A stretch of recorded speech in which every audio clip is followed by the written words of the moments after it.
দীর্ঘ 1 মাস 20 দিন পর শুক্রবার খোলা হলো উদয়পুরের ঐতিহ্যবাহী মাতা ত্রিপুরা সুন্দরী মন্দিরে প্রণামী বাক্স ও সিন্ধুক। সকাল থেকেই মন্দির প্রাঙ্গণে থাকা মোট 17টি সিন্ধুক ও প্রণামী বাক্স খুলে শুরু হয় গণনার কাজ।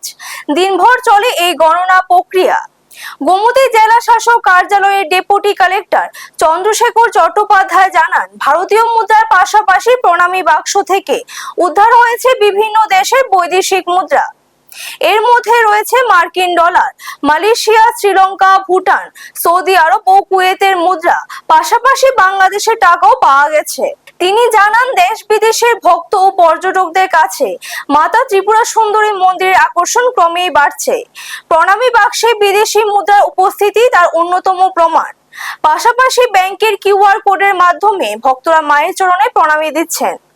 প্রণামী গণনার কাজ সুষ্ঠুভাবে সম্পূর্ণ করতে জেলা প্রশাসনের পক্ষ থেকে 18 সদস্যের বিশেষ দল গঠন করা হয়েছে। প্রশাসনের কড়া নজরদারি ও নিরাপত্তার মধ্য দিয়ে স্বচ্ছতার সঙ্গে চলছে সম্পূর্ণ প্রক্রিয়া। মন্দির কর্তৃপক্ষের মতে, ভক্তদের অগাধ বিশ্বাস ও ভক্তির প্রতিফলন এই প্রণামী। ব্যুরো রিপোর্ট, নিউজ তৎকাল 24। নমস্কার, আমি Chandrashekhar Chattopadhyay, deputy collector, DM Gomati office. তো আজকে আমরা প্রণামীর বাক্স গণনা করার যে দায়িত্ব পেয়েছি, আমার সঙ্গে মোট 18 জন স্টাফ আছেন আমাদের ডিএম অফিস এবং এসডিএম অফিস। আর প্রণামীর বাক্স মোট আছে ছোট 15টা, আর মাঝারও একটা, বড় একটা, মোট 17টা প্রণামীর বাক্স আছে। তবে আজকে আমরা 1 মাস 20 দিন পরে প্রণামীর বাক্সগুলো খুলেছি। গত জুলাই মাসের 7 তারিখে খুলেছিলাম, আর আজকে 28 তারিখ অগাস্টের। তো কিন্তু একটু কম আছে মনে হচ্ছে টাকা।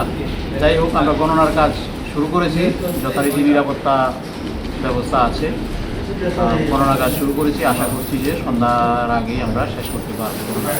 তবে এখানে এবারও প্রতিবারের মতোই এবারও আর একটু বেশি দেখলাম বিদেশি টাকা, বিদেশি মুদ্রা আমরা পেয়েছি। সেগুলো আমরা ব্যাংকের মাধ্যমে করে করে দেবো, আমরা ট্রাস্টের হাতে তুলে দেবো।